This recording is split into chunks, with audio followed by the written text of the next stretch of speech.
Bike blogger here. Let's turn around. Here. So what are some cool and useful bike upgrades? Here's my bike. It's a single-speed bike, Wabi Lightning SE. I've had it for years. I love it. It's a steel bicycle frame. Anyway, so my favorite upgrades definitely start with the tires. That's my recommendation. Tires are, they provide you comfort. They provide you less rolling resistance if you have a smooth tread on them. They also might be lighter weight if you want to go with smaller tires. It's kind of a balance. You could go with a lightweight tire, you could go with a heavier weight tire, but more cushion so you can run lower air pressures. Bike lights are very important. I just have a little cheap Nog light here right now, but I also use a large exposure Strata MK4 or something. It's an old light, 1000 lumen. It's a really good light. Don't have it with me right now. It's bright outside. Always good to have lights on though when you're riding your bike, just in case you go through a tunnel or under a bridge or something and it's dark. I also use a Donati rear light here. I can't remember the name of it. Another big, I think it's about 200 lumens or something in the back there. So yeah, bright lights always recommended, even at daytime. What else? A good saddle.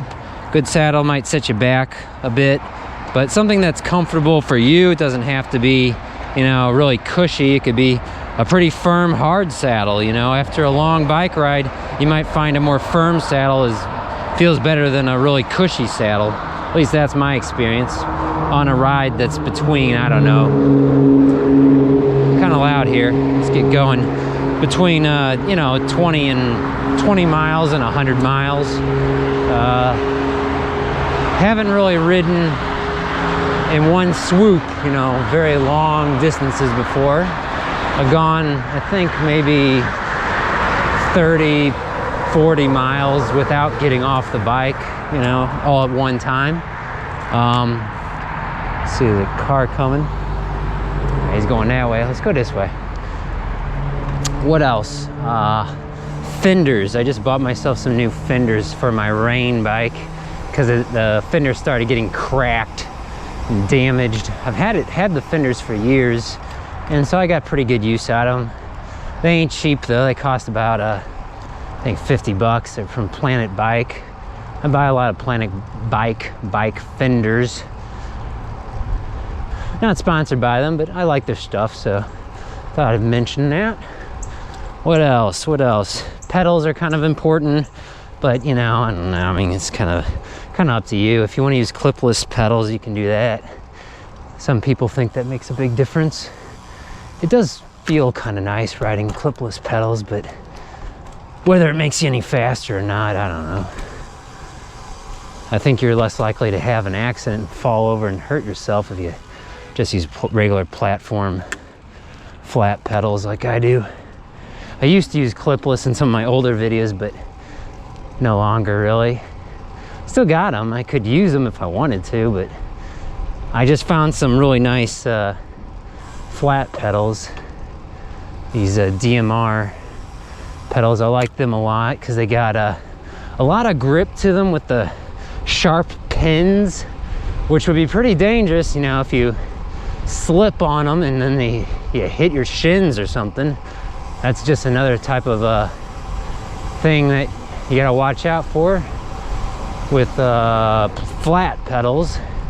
Just slipping and then hitting your own leg with the pedal arm kind of hurt. Let's go left here. What else? What are some other cool and useful bike upgrades? Well, when you buy a brand new bike, there's probably some things you're going to want to eventually change. Although, you know, if you can live with it, maybe best to just live with whatever you get on your bike when you buy it. Especially if you're going to ride it through the rain or in the winter through ice and snow and stuff. You don't want to be messing up your nice components during those months, which is what we're kind of getting into. But let's go to the right here. Let's go this way. You're home. So yeah, bike lights, very important. Helmet is really Helmet is really important, but it's not really a bike part, so I wouldn't really consider. I guess you could say that's an upgrade, but upgrade from not wearing a helmet. I got these nice bike gloves. I've had these bike gloves forever, by the way.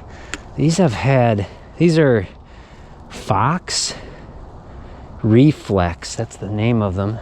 I've had these gloves since I think just about the beginning of my channel, so I've had them for like 9 years or something. Let's go this way. Down the driveway here. Again, not really a bike part though, but it's actually kind of cool, or kind of warm outside right now, about 45 Fahrenheit, I think. So that's why I'm riding without you know, I don't have the full get up on right now. Not fully clothed. No, I mean, I'm not fully wearing long sleeve or heavy coat and all that goodness, because it's not so cold right now, fortunately. It's almost Thanksgiving though, so we're getting colder. Out east they got a lot of snow, I know. I mean just like 40 miles east of me in southern Illinois, they got like over half a foot of snow about a week or so ago. But I know my heart's out to those in Buffalo, New York, and western New York. Supposedly you guys have been getting several feet of snow, like 5 feet of snow or something, I've read online. You guys are kind of used to it though, so just kind of depends on the rate of the snowfall, I guess, where it becomes a problem for you guys. 3 inches per hour seems like quite a lot of snow to me, but maybe not so much if you live in the Northeast. Maybe not so much if you live in the Northeast, I don't know. Now let's go through the alleyway now. Just kind of like goofing around here a little bit. And so yeah, one of the first things I'd upgrade would be bike tires. And they ain't cheap either, because I mean, it depends on the tires you pick out, but a pair of tires could run you almost $100, depending on how fancy the tires are. I mean, you could get some cheaper tires. You also got to kind of figure out what fits on your bike frame too. See, I'm riding a road bike frame. You can't really fit anything bigger than 25. Sometimes you can fit 28 on the front on a road framed, classic road framed bike. But generally you want to, if you're riding like a hybrid bike or even a cyclocross bike, you can go up to 32, 35, maybe 42, depending. Of course, when you're using fenders, you can't go as big. You know, you got to drop down by about 10 millimeters. So if you can fit 40 mil tires, you may only be able to fit about 30 millimeter, because you got to have that space, you know, for the ice and snow and mud and stuff to shed between the fender and the tires, so it doesn't get lodged in there and hardened and become a big old problem. Let's make a left here. Squeak. Brakes would be a good upgrade, right? Let's go up the alleyway again. Yeah, brakes would be a pretty good upgrade. Only if you start with kind of really crummy brakes though. I've bought some bikes brand new, you know, and the brakes were just complete garbage. So you really want to make sure you have good working brakes. I'd say if you buy any decent bike, it's going to come with decent brakes. So if you buy a real cheapo internet bike, that might be different. But it also might just be a matter of switching out the brake pads. Of course, a lot of bikes now use disc brakes, but those still use like brake pad inserts, so you could try something different. Popular brand name with those are Swiss Stop, I think is what it's called. I think they're owned by SRAM now though.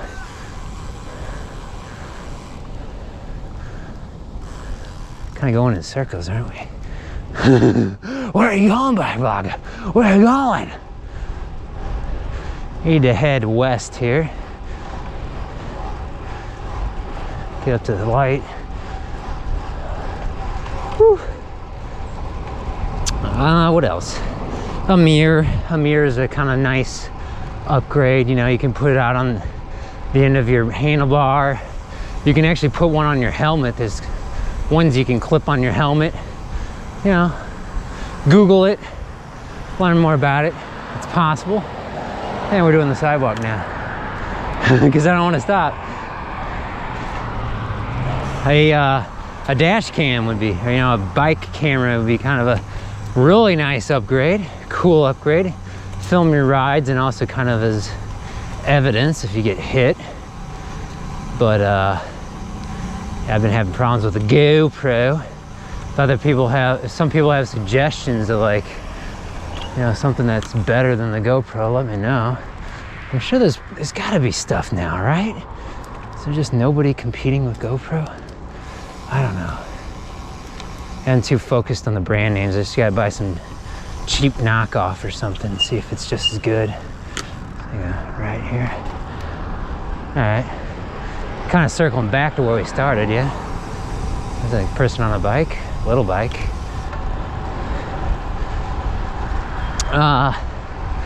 What else? What else? What are some useful, cool upgrades? Some way to carry your stuff. That's always useful. I just use a backpack, but I mean, you could get like a, you know, a specialized backpack. I don't mean the brand specialized. I mean a backpack meant for riding on a bike. What? There's such a thing? What? Yeah. Oh yeah. People will sell you anything. I mean, you get special backpacks for, you know, hiking and stuff, but they also have things for riding on a bike. Like, mainly, if you're looking for something that kind of has extra straps so it can stay secure and doesn't flop around so much when you're on the bike. But let's make a right here. But then there's also, you know, my backpack, it's a small little backpack. It's got an arc or an arch on it, so it allows a little bit of airflow on my back. But you know, your back is still gonna get sweaty if you're gonna use a backpack. You know, there's not a lot avoiding that, but I definitely prefer to travel light, so I use a really small 5-liter backpack. I mean, if you can cram all of your stuff in a little, let's go straight. How you doing construction here? You can fit all your stuff, oh man, my fingers are getting kind of cold now. You can fit all your stuff in a little sack. That's definitely the way to go. I've tried other things in the past, like a waterproof sling bag, sort of like something you'd use on a rafting or some sort of a going down the river type of a trip. That worked kind of well, but it can kind of get you unbalanced too. So you really don't want something, it's kind of like, you know, you could use a messenger bag. I see people use those, which is fine if you're going at slower speeds. If you're gonna go fast though, like about 20 miles per hour, and you go around curves and stuff, that's gonna throw you off balance. You wanna be careful of that, especially if the ground is wet, because I've had that exact situation. I fell down and I had to get like, you know, 14, I think it was, about 14 stitches or something on my arm. I think I recorded that ride. I have a whole playlist of me falling down. What's this guy doing? Backing up slowly. And then he's going in. And we're just gonna take a sidewalk because we don't trust this guy. Here we go. Right around. All right. Yeah, I'm feeling the cold now. I think I probably should have had long fingered gloves, winter gloves. Squeak. My brakes work fine. They're just a little dirty, I think. Need to clean them so they wouldn't squeak like that. The squeaking can also be caused by improperly aligned brake pads. You know, there's a thing called towing in, whereby like the front part of the brake pad hits the rim first before the back part. It has something to do with acoustics, I guess, with how that works. I never really looked up the science on that. Why one way it kind of chirps and the other way it, I guess if it was backwards, I guess it would still make a weird noise too. I've had cases where like the brake pads rumble or go thud, thud, thud, thud, thud. That's also an alignment issue. You get that a lot with cantilever style brakes. Again though, a lot of brakes are now disc brake type. Nobody coming from that way, but everybody coming from that way, so we gotta wait for them. Ugh. Actually, I don't know why I'm going this way. I don't want to go the other way. Wait for Mr. Red SUV. There we go. It's all right, go this way. I'm gonna go up the hill over this way though. Whew. A little chilly. Just a little chilly.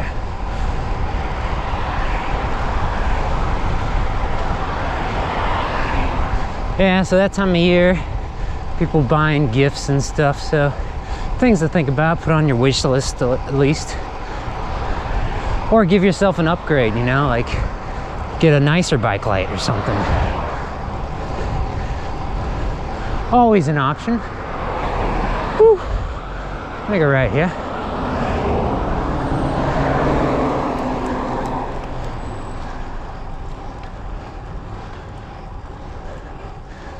Nice and quiet. Can you see my breath? Not really. It's kind of that time where it feels real cold, but you can't really see your breath. So you feel kind of cheated. It's like, it's real cold, but you don't see my breath. So maybe it's not that cold. Maybe I'm lying. You don't know. Let's make a left. Let's go this way. Yeah. Funny faces I get from people just kind of looking at me, talking to myself. I don't care. I don't care. I'm only gonna be on this planet for so many more decades, and then it's over. So I don't give a care. I don't give a care. Whatever.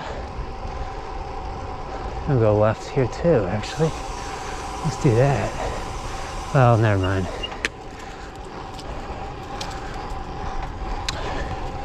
You know, someone talking, you know, and acting weird, you know, it's something you might remember for a little bit, but you know, you swerve, and I can't go that way, actually, it's do not enter. You swerve to hit somebody's baby stroller. That's something they're not going to forget for years.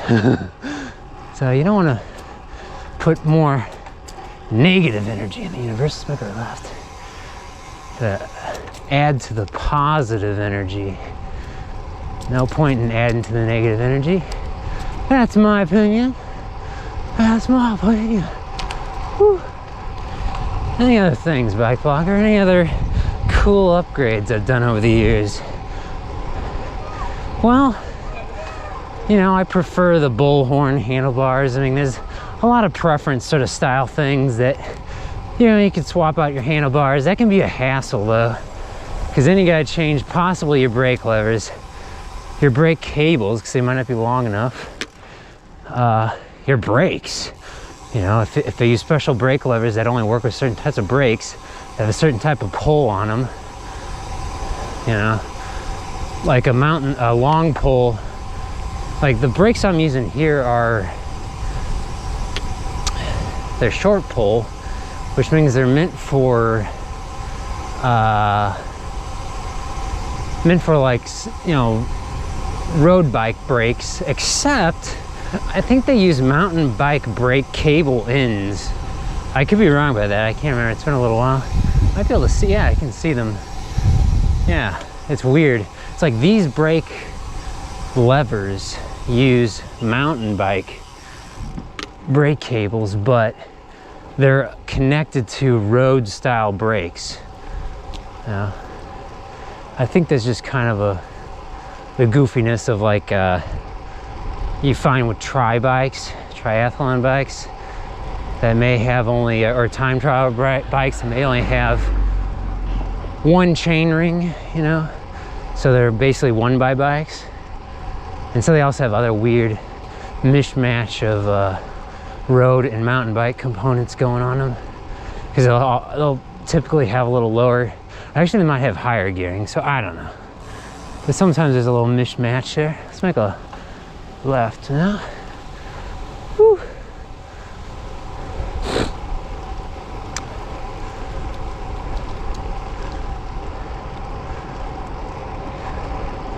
Go around the door guy there. Make a right here onto the main drag. So the weird thing is, I think this intersection used to be no right on red, although I'm not sure of that, because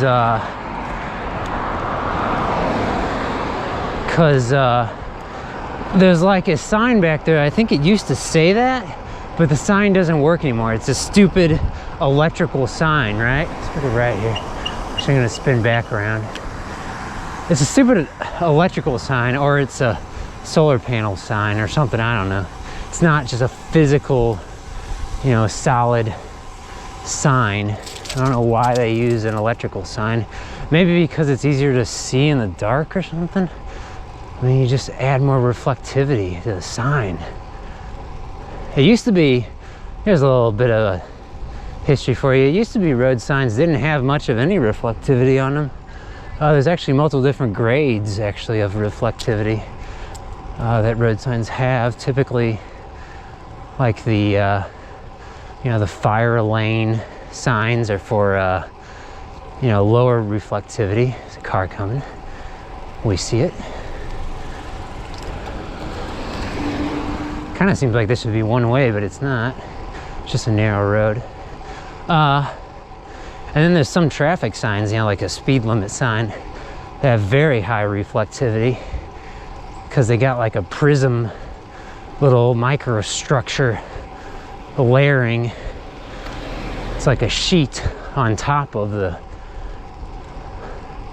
you know, the steel, or I guess the aluminum sign. So I don't know if you can see like with the stop sign here. Let's see. Take a look real quick. I'm just looking at it. Yeah, it's got like a little, you may not be able to see it on the camera, but it's got like a little honeycomb little honeycomb effect going. Oh yeah, that's a good idea. That's a cheap, useful upgrade. Put some reflectors on your bike, you know. It only works if there's light on the bike, so if someone's driving a car and they don't have their headlights on, they may not see it. But otherwise, you know, usually people will have their headlights on and they'll be able to see it pretty good if you got a really good reflector. Let's go this way. Into the city. Into the city. Woo-wee.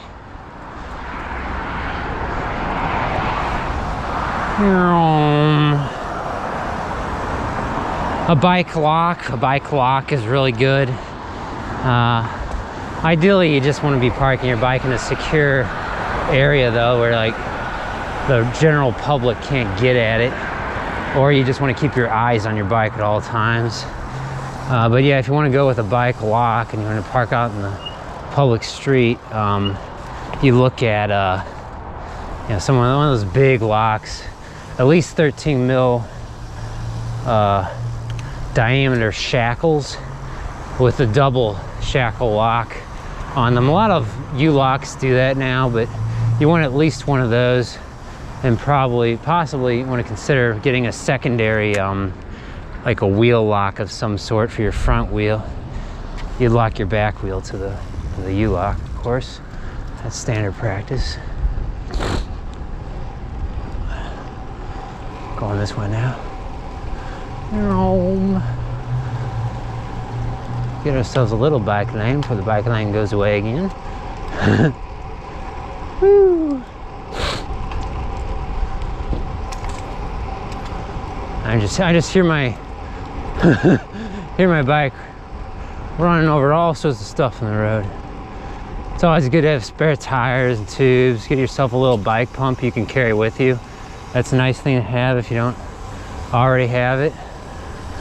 He's getting away from me. No, he's not. Let's just do this. I'm gonna actually go left. Let's go left. There's no one behind us. All right. Woo. I think this is about where we ended the video last time, right? This light right here. We'll go a little further this time though. Into the city, into the city. Woo! Actually, I think I can cut through down that way. It's the one behind me, so we're gonna turn around. I think I can cut through here. Let's try it. Because I think I've done this once before. Starting to see Christmas lights up. It's the holiday season. It's kind of getting dark down here though. One of the reasons why you want to have those bike lights with you.